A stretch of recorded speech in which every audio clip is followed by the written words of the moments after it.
Why do we only talk about Egyptian mummies and never Egyptian daddies? If a witch was vegan, would she still use Eye of Newt to make a potion? All of these questions you can find the answer to on This Paranormal Life! Hey, welcome to This Paranormal Life, the comedy paranormal podcast where every week we investigate a brand new paranormal tale and come to a conclusion at the end to decide whether or not we believe it truly is paranormal.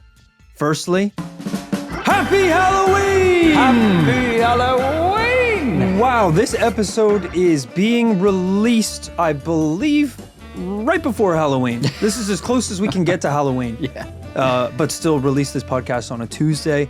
Guys, I hope you are balls deep in candy apples. Oh, no, stick to the first one. Go back. I hope you're neck deep in candy balls and apples and treats. I hope you are carving pumpkins. I hope you're watching scary movies. And I am so excited that you're here with us, your favorite paranormal investigators, to dive into the world of the spooky. Yeah, I know. You know, we've been doing it all month. Finally, we're reaching a crescendo. Rory, are you excited? I'm so excited. I don't think we need to talk too much at the start of the podcast because we have a great case to dive right into. It is a listener suggestion from Scott Mayer, who said, "Y'all should investigate the story of Jim Sullivan and his mysterious disappearance in 1975. With love from Georgia, Scotty." I'd never heard of Jim Sullivan, and I'd never heard of this case before. And you know me, I love a good mysterious disappearance. I mysteriously disappeared from my own family and children many years ago. So these cases have a soft spot in my heart. Yeah, now I'm thinking about it. Your ex-wife mysteriously disappeared as well. It's kind of a weird way for you to phrase it that you love a disappearance. Yeah, I love a good one. Your life has been ruined on paper by disappearances. So let's dive into today's story. Our case today begins March 4th, 1975. A man named Jim Sullivan was driving east down the desert roads towards Tennessee. Jim was a musician, a singer-songwriter from Los Angeles who was headed to Nashville to try his luck in the country scene. It's a trip that should have taken no more than 2 days, but Jim Sullivan never arrived. At 3:15 p.m., Jim called his wife back in Los Angeles. "Everything's okay so far. I'll be leaving here tomorrow." When she asked why he was waiting around for another day, he simply replied, "You wouldn't believe me if I told you." And hung up the phone. It's worth noting that at this point, Jim was calling from Santa Rosa, New Mexico. Okay, couple states over for sure. Only a 2-hour drive from Roswell. That was the last time she ever heard from Jim. The next day, police made a startling discovery that became one of the most mysterious disappearances of all time. The next day, Jim's car was found outside Santa Rosa, New Mexico, parked near a remote ranch with the keys still in the ignition. Inside the car was everything: his wallet, his guitar, his box of records. But Jim was nowhere to be seen. Kid, Jim is a die-hard musician, you know? And as musicians, we know you don't leave the guitar behind. That's what they always say. On three, we'll say it at the same time. You never don't leave the guitar behind. When you're leaving. Close enough. Yeah. That's what they say in the biz. That's what they say. Yeah. But it is kind of true. Guitars are kind of valuable, kind of, depending. Yeah. And you would not typically leave it in a car lest someone steal it. Of course, musicians these days, the phrase has slightly changed. You don't leave the MacBook Pro behind. Right, yeah. Because it's all kind of electronic these days, you know. No one plays real instruments. Yeah, we can get AI to play the guitar for you, you know. Exactly. This is like me leaving my phone behind. If you find It's your soul. If you find my phone here in the office and I'm not in the room, I'm dead. I'm gone. I've been kidnapped by the cartel. It's an interesting example, though, because you've had your phone stolen like 3 times in your life. So you've actually several times had no phone. Your phone I wanted to die. I wanted to be killed. Yeah, man. Have you ever seen someone try to quit social media, spend less time on their phone? It's a sorry sight. Like you're watching a guy in the queue at the post office just refreshing the weather app. Yeah. I'm barely joking. I think I've done that. It's just like, just give me something. It's like you're just pulling on the lever of one-armed bandit. Yeah. It's hard. Someone like a musician who's so linked and summed up and personified by their instrument, it's not something you leave behind. You know, Kit, this is like if I went home to visit you in Northern Ireland and I found your erectile dysfunction medication, but you weren't there. Yo. Chill, And it's chill. I'm just thinking. That's quite enough. It's just like Chill. something. It's just. It's just thinking like something that, like, what's the first thing that comes to mind? Chill right now. Chill for me. Put yourself on ice. Please open the refrigerator door and enter the fridge. Okay. And proceed to chill. What I meant was like a matcha. Sorry. Yeah, like bro, a that's matcha. me. Yo, that's me. Also, like if I went into the room, there was a matcha and you weren't there, I'd be like, yeah, where's of course, Kit? Yeah. Where's Kit? He's probably going to get his boner a pills. bottle of Viagra. Yeah. So also, I just want to add that yes, he left his guitar behind. He also left his car behind. Yeah, which is even more bigger, more valuable. He can't get anywhere without it. Yeah, I guess like sentimental value. Even if you have to leave the car for some reason, you take the guitar. Yeah. But and sure, cars, not to get into the weeds of it, but we do temporarily leave them every day in order to park them. Sure. And it's like, for your example, like if you had to leave your car to go do something, you don't know if you do want to have intercourse that day. So you would take the the pills. Okay. Chill. Okay, all right, Okay. We'll move on. This is you talking to your penis. Work. Trying to get my Please heart work. rate down. Of course, we are kidding. Listen, Jim disappeared, left all of his possessions in the car. And what's interesting is that he hadn't been seen since the day before. Witnesses claimed that he checked into a motel, paid for a room, and then instead of staying, he drove back out into the desert alone, disappearing off the face of the earth. Granted, disappearing off the face of the earth was probably a little easier to do back in 1975. That's why so many dads, I think, went out for a pack of smokes and just never came home. Yeah. They could have just moved to the house across the street and they were gone. That's how easy it was to disappear back then. You know how people sometimes say, like, oh, it's like that guy's chained to his desk. He works so hard. Yeah, that's because they used to chain people to the desk. Right. If you simply went to buy a sandwich at lunchtime, they didn't know if you were ever going to come back. Yeah. So we're like, better safe than sorry. Lock up the accountant. It's true. There were probably people who were just driving home to their families and were like, nope. Turn the car around and they just were never seen again by anyone. Yeah. Whereas now with your digital footprint, the way we interact with the world, it's harder to lose people. Or you have to pay one of those Japanese companies like 30 grand and they'll get you new, kind of movie style, new ID, new name, new apartment to live in. Yeah. In kind of somewhere far away. But always still Japan, which is kind of funny. Because that's the great thing about Japanese people. They're so nationally proud and they have such a unique language that they're like, I need to disappear off the face of the earth. I'm going to move a 4-hour train ride away from where my family are. So still the same prefecture. Yeah, the same prefecture. I love it here. Yeah. I'm not going to leave. Come on. Now, we've covered a few mysterious disappearances on the podcast before, but what makes this case extra bizarre is that Jim may have predicted his own disappearance years before it took place. That's right, in 1969, he released his debut album, simply titled UFO.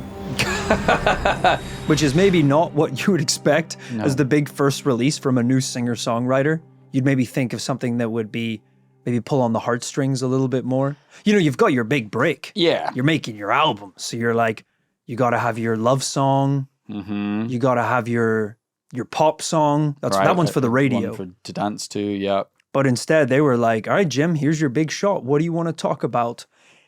Oh, I have a lot to say. 1967, Nevada desert. Yeah, he's like, Jim, you're not even playing your guitar. The recording starts and he's just like, we've been told lies our entire life. There are beings in this universe that want our skin.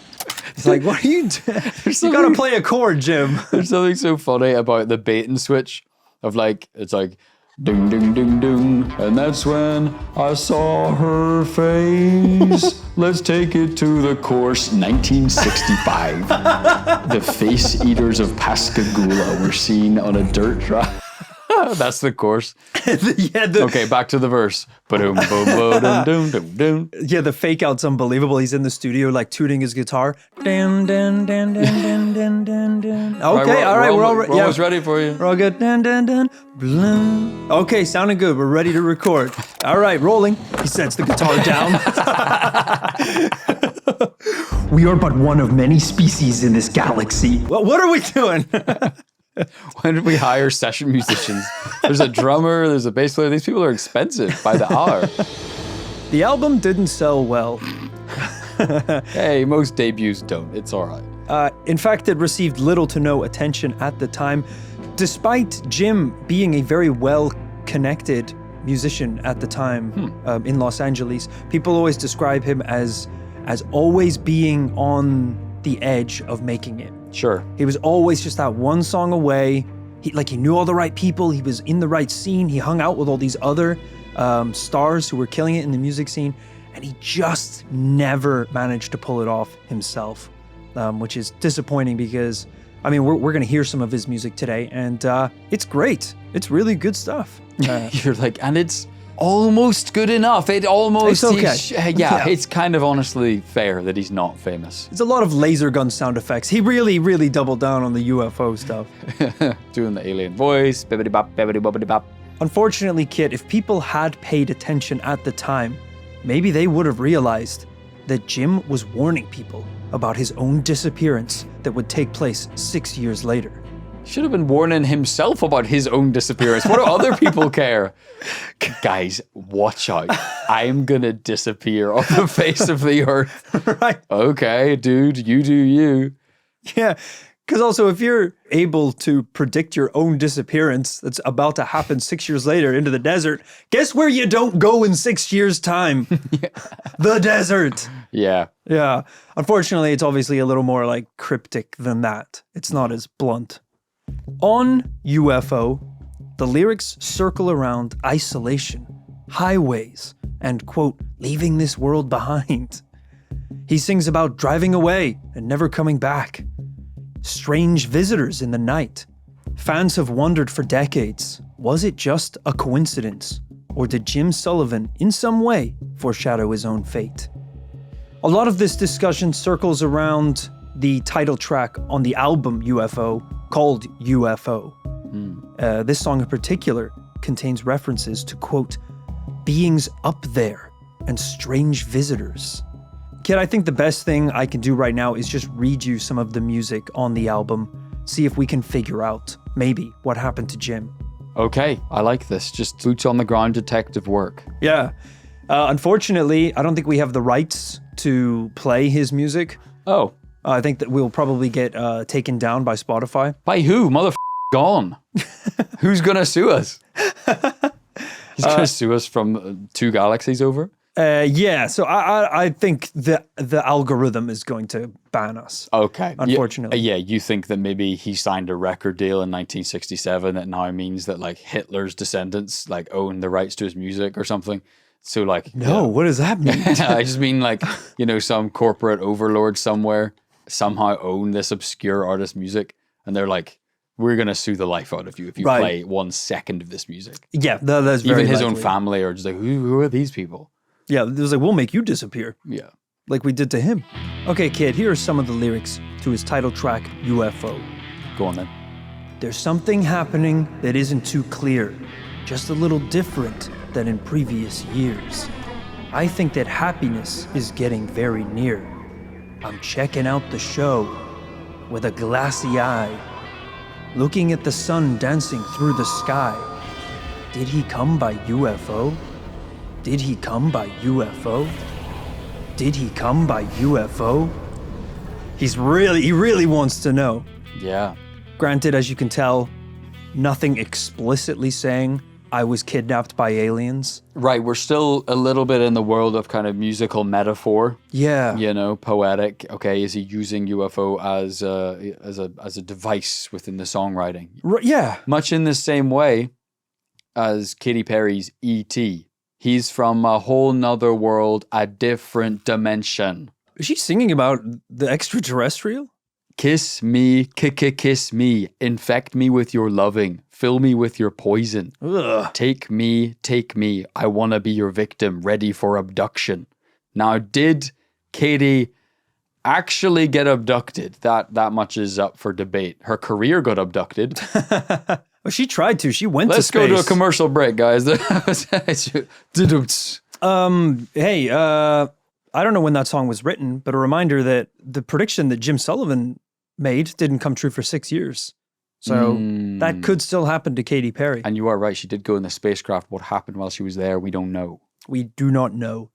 But you are right, Kit. I think because it's the nature of writing a song that even if you're trying to talk about a physical, literal thing, the way you have to do it through song is a bit more flowery, a bit more poetic.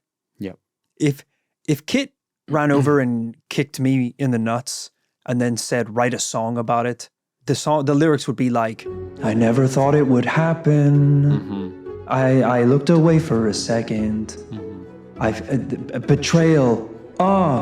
Pain. Right, you would explore the events through the emotions that surrounded it. Yeah. Here I am down on the floor. My balls are sore. You know, it'd be something like that. You don't just go like, the music starts, Kit kicked me in the nuts. Yeah. You know, you talk about it in a different way. Unless it was a rap, then I'd be very literal. Yeah. Yeah, because you could do that. It tends to be a little bit more, you know. When it comes to friends, me and Kit were the besticles.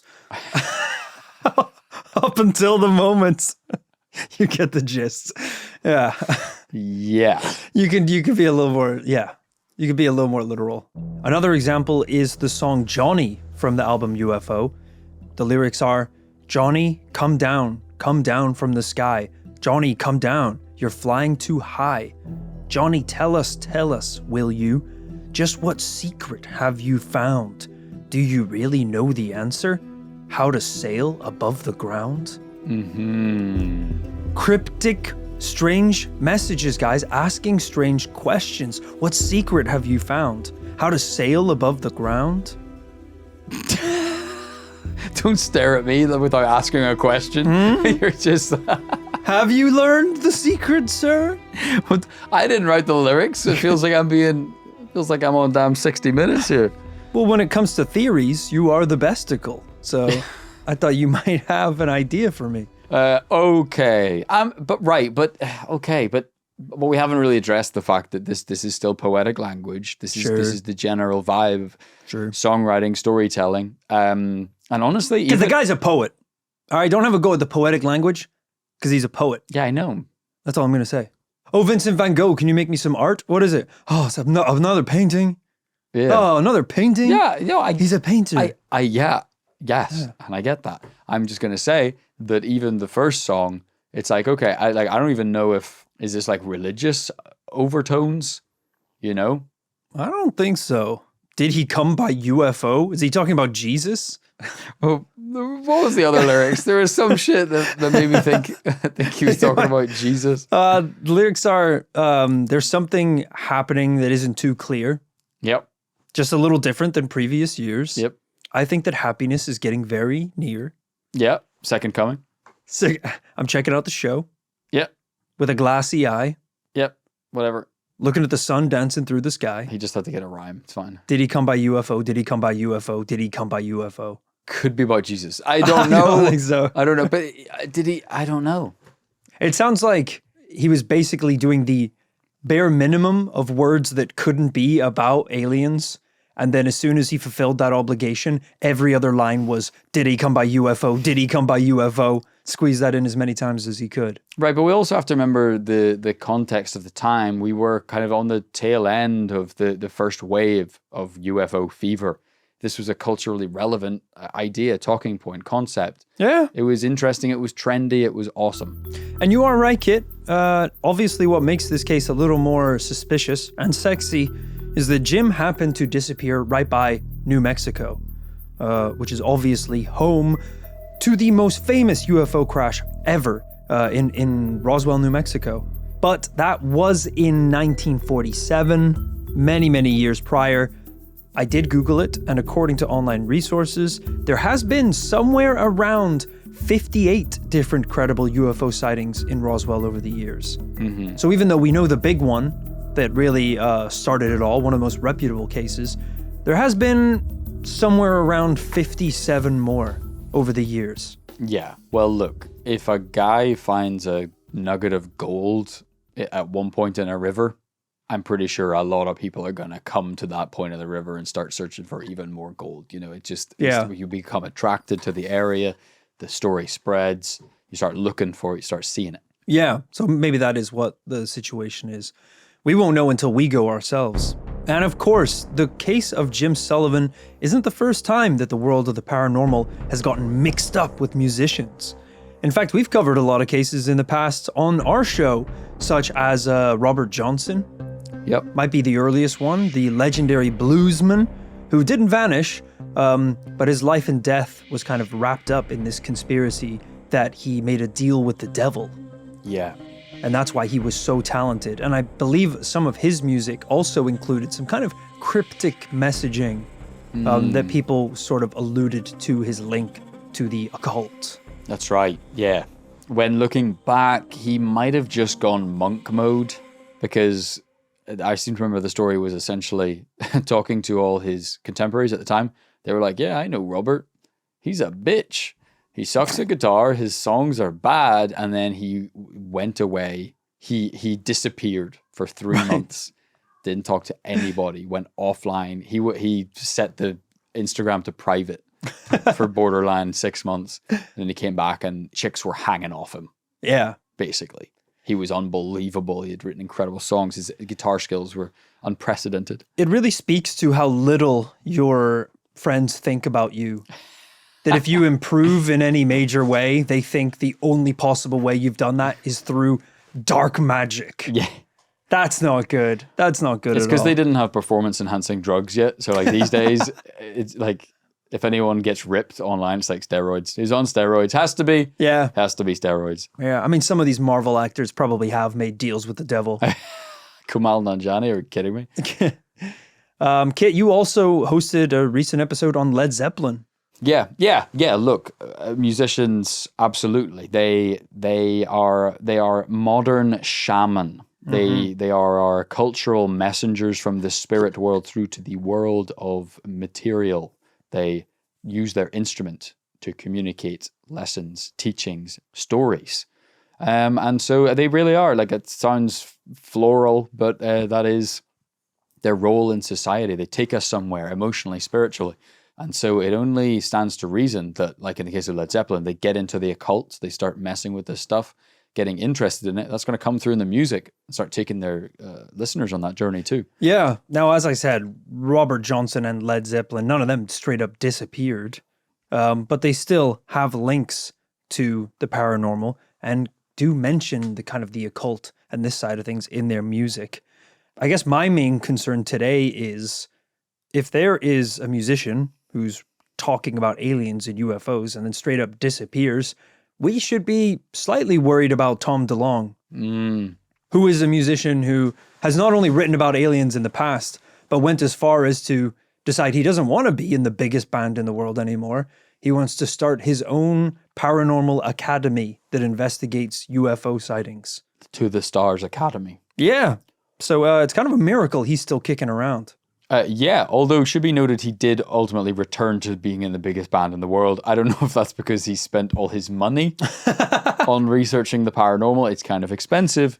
And then he, I think kind of being in Blink-182 for like a long weekend can make you kind of enough money to retire forever. So so he's back on tour for sure. There's something so funny about just all you want to do is prove that aliens are real and that this evidence is real. And then they're like, well, we have some bad news. We're actually, the organization is running low on funding. And he's like, okay, I didn't want to have to do this again, but for the sake of the organization, I suppose I have no choice. Where do we go from here? Turn all the lights down now.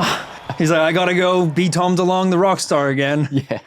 I like to think as soon as he walks off stage, he's like, fools, that'll keep them busy. and I'll take their money and fund another 7 years of investigations. Yeah. Tom, they want a quick photograph? Yeah, of course.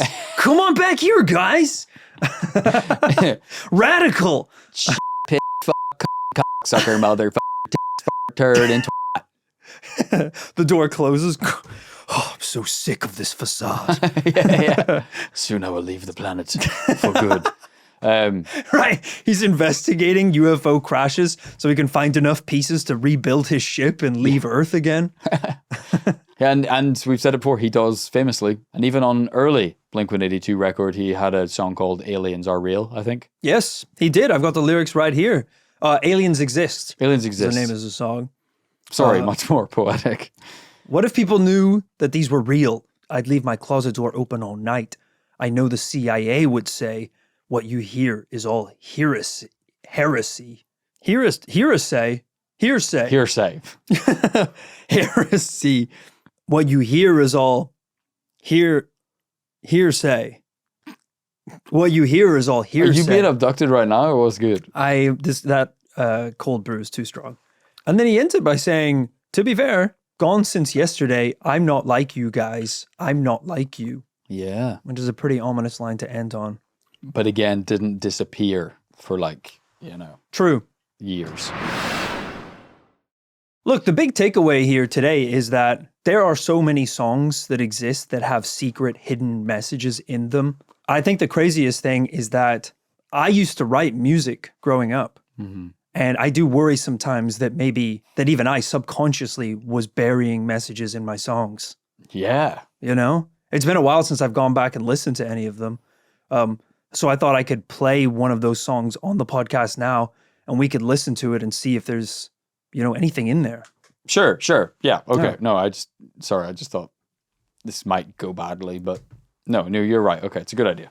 All right, here we go. We were only 15, running through the city, head like an airplane, and my heart is going 60. Lying by the hilltops, running from the shadow man. I'm afraid he's gonna catch me. I'm afraid he's gonna take my skin. Where did he come from? I see him when I close my eyes. All he talks about is skin. I think he wants to kill me. I'll start a podcast, move to a new city, bury all these thoughts inside, forget about the Shadow Man. This is not a metaphor. Shadow Man is very real. The only way to kill him is to send him back to where he came. I don't know where he's from. That will make him hard to kill. If I say his name backwards, maybe he will disappear. Nam Wadas.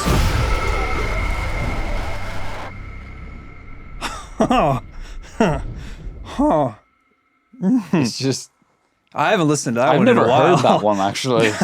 Is that on streaming? Is that on Spotify? It's on Bandcamp. Oh. Yeah, it was more of like an indie thing. Yeah, What- wow. what I happened- haven't. What happened at the end there? It was almost like the track just broke down altogether, like the recording stopped. Yeah, no, I haven't listened to this song in a long time. So, Yeah. this brings back so many memories. I'm sure it does. Yeah. Really, yeah, because it's great, man. What does it say? Running on the hilltops. You can't think that's the most consequential lyric.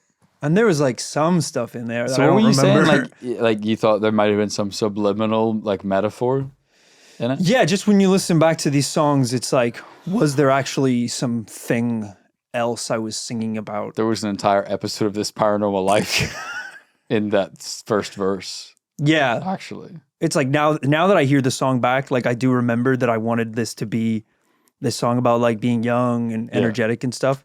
But at this time in my life, It got derailed though. there was pretty a severely. shadow man that was sort of pursuing me at every waking moment. Because at one point you also said, this isn't a metaphor, he's real.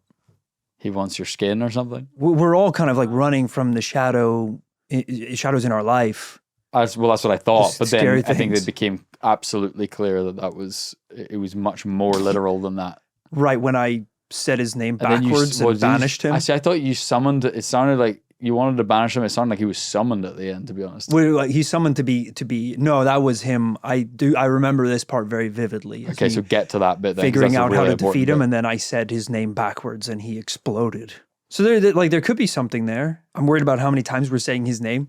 Shadow Man, Shadow Man, Shadow Man. Well, don't keep doing it. It just feels like one of those things where it's like, I don't want to bring him back up again. Because I got rid of him once. And I wrote a whole song about it, apparently, that I don't remember. So I think maybe we bury these back down. I didn't bring it up. Don't act like I'm the one, like you're talking me off the ledge of bringing back the Shadow Man. Look, don't say bring back the Shadow Man like it's a genie's wish, because even that is enough to make him. Don't say it like make America healthy again. Don't say it like that. I'm already checking my corners and shit, because that's where he lives, always in the corners. Roy's like, turn on the lights, crank the lights. But not too high, because higher lights make darker shadows, and he loves shadows. That's verse 2. Higher lights make darker shadows. And he really likes dark shadows. So you think you're safe outside, but the sun's pretty high. Yeah, I don't know what you're doing. Actually, you're waiting for that sun to go down. For what? Eternal shadow? More dark? Can we get back to the story? He loves the dark. Story. Only a little bit less than he loves skin. He is the dark. Okay, so let's stop talking about him. We don't need to dedicate any more time to him. He clearly had enough of my time. Yeah. Okay. What did I say? How did I banish him? What are the magic words? Said his name backwards. Nam Wadas. There we go. Just had to play that one more time. Did you have an audio clip of that? I sang it in the song. That's Rory's alarm in the morning. That's how he banishes the night and welcomes the light of the day. That's my tick that I have. I just have to say it once an hour. You have to make sure the room is clear of shadow men before you wake up. Okay. That was a bad idea. We opened up a box of memories that should have stayed sealed. You opened up your memories in an unwelcome way for the rest of us. Okay, I think it's safe to assume that there's a reason why this case interests me so much. Maybe I too have subconsciously over the years slipped some predictions and some of my own personal experiences into my music. One more time just before we get back into it. Namwadas. Great. Namwadas. Namwadas to you and your loved ones. Were you in a cavern when you recorded that? There's so much echo in your voice. I had to find where he came from and seal it at the source. Because if you say that out in the world, he just is born again from the crevice he came from. So he's a complicated man. And if anyone's wondering, it's the eternal fire in Turkmenistan. You know that famous fire. Yep. Yeah. It's just constantly burning. Out in the desert. Yeah. Look, there are some other theories out there, which we have to talk about, even though this is a paranormal podcast. The other theories are, some believe Jim became disoriented, wandered into the desert, and succumbed to the elements. You know, it happens. It's a treacherous place to be, as we know, out in that desert. If you leave your car, even for a piss break, there's a chance you don't make it back. Yeah, I've said it before. Yeah, we were in the Mojave Desert. The first time I ever went there, I was alarmed as a small town boy. Yeah, from a fishing village. The place is simply lousy with water. There's no shortage of water anywhere. Yeah, can't get away from this stuff, to be honest. Yeah. To see posters up everywhere, just being like, by the way, 6 people missing this week, presumed dead. Just posters for missing people up everywhere in somewhere like the desert in America. So, so it happens all the time. Not even the elements. I remember when we were checking out of our motel and the woman was like, I'm glad that you guys had a good time and didn't get killed. And we were like, yeah, us too? What the f*** are you talking about? And she was like, yeah, you guys drove up from the south. But if you came down from the north, there's a guy on the road pretending to be a police officer, pulling over cars and then shooting the drivers. You know, I forgot that. I totally forgot that. That is such a good story. Yeah. You're like, I forgot that until I heard a song I wrote last year. Nam Squadash. That's the police officer's name. Not backwards, just forwards. That's that he got busted as well. Driving from the highway, man. Afraid he's gonna shoot me. This was a real thing. She was like, yeah, there's a serial killer on the roads out here. So not Good only place is to do it, yeah. the desert is a dangerous place just because of the weather, but also there's some pretty interesting characters out there, which is another theory, unfortunately, in today's case. Could this have been some instance of foul play? Perhaps Jim accidentally crossed paths with the wrong people in the wrong place. Yeah, that's super likely. A little weird, though, that then they didn't take any stuff. The car was intact. The guitar's there. Everything's there. It wasn't a robbery or a theft of any kind. He really did just open the doors, walk into the desert, and disappear. So I don't want to get into it too much, but you painted a pretty sad picture of his life, being a journeyman musician, not quite making it, never quite working out, releasing an album to simply no care or critical acclaim at all. Did he unalive himself? We have to address this. Did he just say, he was like, yeah, like you said in the beginning, the dads that went for a packet of smokes never came back. Now, most of them were just abandoning their families. But in some cases, they were just like, I'm gonna just walk into the sea. I don't think that's the case today, personally. I think there was a lot of alcohol involved in sections of this man's life. Yes. And I think at the worst case, maybe there was some drinking involved during this disappearance. Maybe it was a case of being a bit inebriated and walking out into the desert, getting lost, not understanding how deadly it can be out there, and maybe then, unfortunately passing away. But it feels too strange to me to be in this transition period where I think he'd like set up enough stuff in Nashville that it was like, it feels like he had every intention of arriving in Nashville. So I missed this. So okay. I got the wrong end of the stick. So he was in New Mexico because he was en route from California to Nashville. Right. Driving, he was like, I didn't really make it. I thought he was not where he was supposed to be. Okay. No, he was struggling in Los Angeles and he was like, I'm going to go to Nashville. I write country adjacent music. So I'm going to drive from LA to Nashville and start again over there. And halfway through is when he disappeared. Yeah. So, I don't know. But listen, this is still a disappearance that does not have an explanation to this day. The nice ending is that for years, UFO was essentially just this album that existed and didn't get much notice. But decades later, after this story became more popular and started circulating, new listeners discovered it and found out about Jim and his music. And it's become a bit of like a cult classic now. It's you can listen to it on Spotify. It's there. It was re-released in 2010, UFO by Jim Sullivan.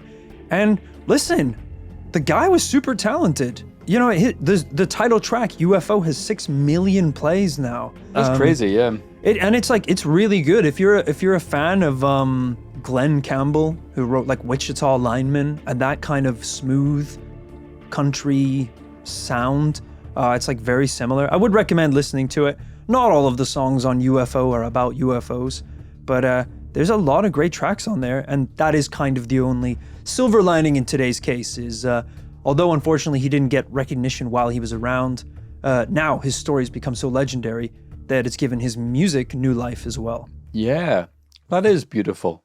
So I'm going the Shadow Man? So I'm going to jump off a bridge and hope that I can use that to raise awareness about the Shadow Man. And the Shadow Man's plays on Spotify? Can you imagine the police being interviewed about me jumping off a building and they're like, I mean, did he say anything before he jumped? I was like, yeah, all he did was yell, Nam Squad, and then leapt from the top floor. Kit, unfortunately, that is all the evidence that we have to go on today, which isn't a lot of evidence. This one's more of a disappearance with some theories attached to it. So it's a complicated one to conclude on, but let me know, what are your thoughts on today's case? Okay, so we have to be totally explicit. What is the paranormal methodology behind the theory here? Do we believe that Jim Sullivan was abducted by aliens? That he somehow had foreknowledge? Something that is not out of the realm of possibility with UFO contactees. Often they are contacted multiple times. Yeah. Maybe they are contacted with a mission. Maybe they are given it almost in a biblical sense, like, Mary being visited by the angel So yes, some contactees are given foreknowledge of what is to come, some kind of impending thing, and that is possible. You know, kind of like, hey Jim, get your affairs in order. Softly let your sweetheart down that you're not going to be around anymore. Yeah. And we're going to take you on August 9th. Yeah. Because, some of the lyrics, he obviously has some kind of interest in the paranormal. Did he come by UFO? Look at the sun dancing through the sky. In Johnny, when he says, what secret have you found? How to sail above the ground? There's a lot of imagery there where it's like, okay, he had some interest in this world. So whether that came from some sort of premonition he had, whether he knew something he wasn't letting on, and he was like, I'm going to Roswell, New Mexico, basically. I don't know. Yeah, Unfortunately, it's a good point. Yeah, maybe this was kind of a pilgrimage for him on the way. Yeah. Unfortunately, the one thing that we don't have is any physical evidence. Aside from just the car being there and it being strange that nothing was stolen or anything, and we never finding a body. Yeah, you might have. Maybe you've cracked it actually, because if you've been catching up with our Thursday episodes investigating all things Area 51, you'll know how dangerous it is to camp outside of a active Air Force base that is famous for withholding UFO information. Maybe it is possible that he, like us, tried to get in this case, Roswell, New Mexico, and was simply sniped by an Air Force base agent trying to protect the UFOs. Yeah, and they're like, he just disappeared. Yeah, crazy. Yeah, they're pushing his body into a blender in the background. Anything is possible. I don't know. But, of course, we have to come to a conclusion as to whether or not we think today's case is paranormal. Okay. Do we have enough evidence today? I'll take the lead. It's a no from me. It's the quickest no in Rory's history. I go. feel like I'm not going to fight this one. At the end of every, it's a no. It's At the end of every epinode, we conclude. It's a great case. These mysterious disappearance ones, they're always a little different from like covering a UFO or a ghost story. I think they have their place here in this Paranormal Life, especially Jim's story, which involves so much paranormal themes. So, but look, just because it's fun to talk about and it's an interesting story, doesn't mean that it really is paranormal. So it is a no from me this week. I think that does make it just about a double no. Damn! Well, hey, guys, the nicest thing that we can do is tell you to go listen to some Jim Sullivan. You can listen to it on Spotify, and it's good stuff. The best track is UFO. It's a real banger. Of course, not quite as good as Shadow Man, right? My song. But that's not available yet on Spotify because I'm worried that if I put him on a major platform, that's actually raising awareness. Yeah, because you were getting mad at me for saying the word too much, but if you think about how many times his name is being uttered out loud, just in the song, if you think like if imagine that track goes viral, millions of people singing along. Oh, the Shadow Man. Yeah, because he's in slumber right now, below the earth. Where for him, like looking up at us is like being under a river, and he can kind of see the footprints above him. And I'm just worried that if everyone, it's very creepy. It's a very creepy man. He really loves skin. Yeah.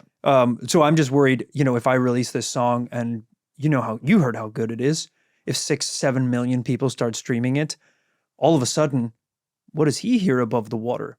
Shadow Man, Shadow Man, Shadow Man, Shadow Man. 6 million people all Bring chanting, back Shadow Man. Wow, we loved Shadow Man t-shirts and stuff. Yeah. And then the next thing I know, I get a little tap on my shoulder and I know he's back. Yeah. So I don't want to sorry, can we get the sound one more time? He's tapping Right. Yeah, thank Christ. He's tapping your shoulder being like, bro, break me off. Where's the publishing royalties? Right. You're dropping my name like that? I need the money. Check it out. Listen to some Jim Sullivan. Yeah. And also thank you, of course, to Scotty, who suggested this case. Fun fact, Scotty was our listener from Atlanta who came to our live show dressed as the Wind Tosser. Oh, cool. Yeah. Oh, good to hear from you, man. We played with Scotty and a bunch of others. We played darts at the bar all night, and I introduced Kit to boiled peanuts. Kit had never had boiled peanuts before, a Southern delicacy. I've had hot, salty nuts, but not boiled peanuts. So thank you, Scotty, for sending in that suggestion. thank you to everyone who's listened to this week's episode of the podcast. I can't believe this is the last podcast in October. That brings a what's real... going to happen to us? We're going to be, what happens when Halloween's over? We're going to be banished to underneath the earth. Honestly, it comes by and goes so fast every year. I hope you guys have had an amazing spooky season with us, with this Paranormal Life. I hope you've been enjoying your regular episodes, the after party episodes, bonus episodes, and all of our Area 51 content.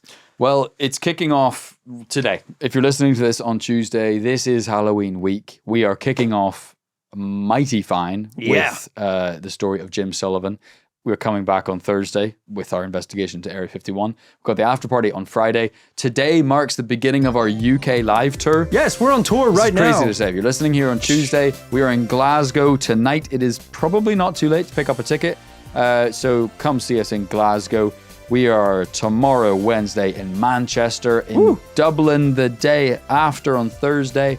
And then rounding out in London with the big one at the Clapham Grand in London, England, Sunday, 2nd of November. Come see us. Last chance to see us in 2025. We don't know what's planned for 2026 either, so you always want to come see this Paranormal Life before it's too late, in case we leave it a little while. Yeah. Because look, we do want to come back and do more touring always. Just depends on the status of the Shadow Man.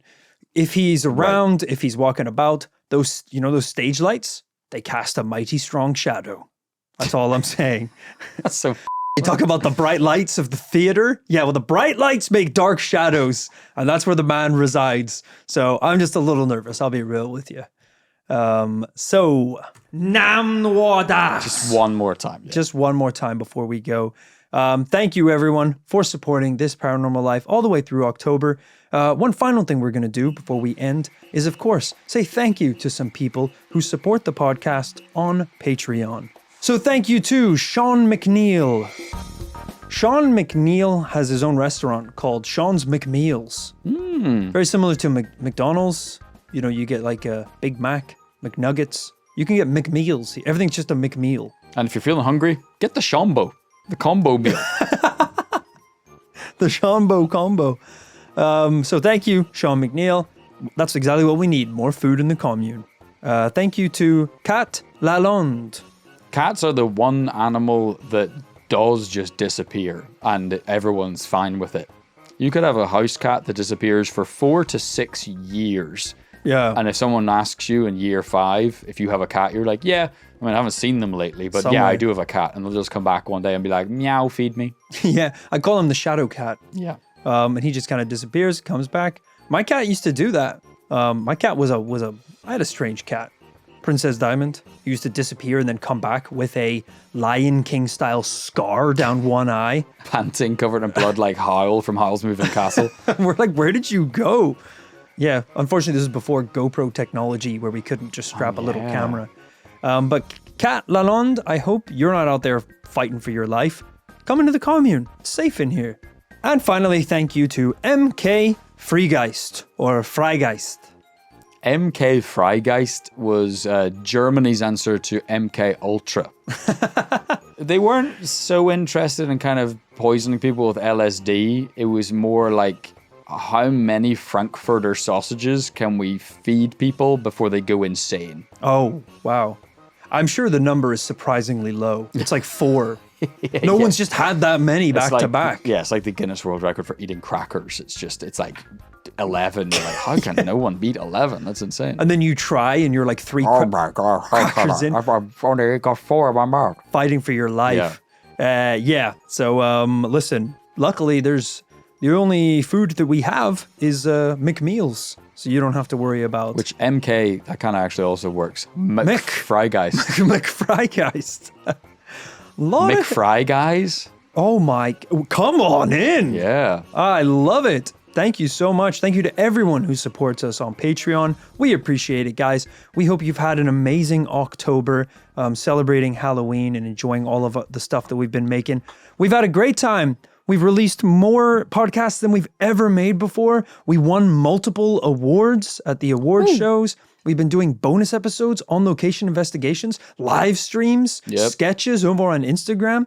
We've done so much stuff. It's been an absolute pleasure to be your paranormal investigators of choice for this month. And I hope that we'll either see you soon on tour in the next couple days, or you will continue to stick with us as we whip up some fun seasonal Christmas content heading into the end of the year. Oh my God, he dropped the C-bomb. Wow. That's right. We're there, guys. We're almost there.